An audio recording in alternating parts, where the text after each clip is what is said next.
sampaikan pertama sekali kemarin kita ada datang dari warga dari beberapa desa yang seputaran PTPN 4 Jagiri.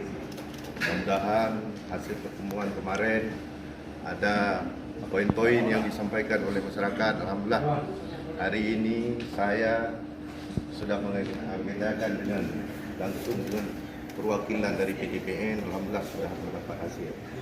Mudah-mudahan tidak ada lagi persoalan menyangkut PTPN di Jawa. Tinggal masyarakat sekitar PTPN mohon bersabar menunggu hasil keputusan dari atas menyangkut dengan lahan yang selama ini masuk dalam kawasan HGU. Ya. Mungkin akan disampaikan hasil pertemuan pada hari ini oleh langsung dari perwakilan dari PTPN. Ya.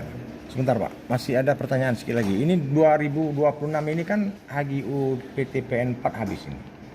Apakah akan diperpanjang atau bagaimana realisasi masyarakat sekitar ini untuk bekerja di tempat itu? Ya, terima kasih. Karena soal perpanjang, nanti kita sudah ada kesepakatan. Pertama, mengukur ulang HGU yang ada di PTP, kemudian juga yang masuk dalam kawasan areal masyarakat ini akan kita ikrarkan, baru kita akan merekomendasi. Ya, satu lagi Pak. Ini udah pembentukan panitia atau gimana nih? Ya, nanti akan dijawab oleh langsung. Satu lagi Pak, apakah selama ini CSR dari PTPN 4 itu menyentuh nggak ke masyarakat? Ya, alhamdulillah. Mungkin hari ini kita tidak bicara tentang CSR. Hari ini kita bicara tentang sengketa lahan masyarakat dengan PTPN. Oke.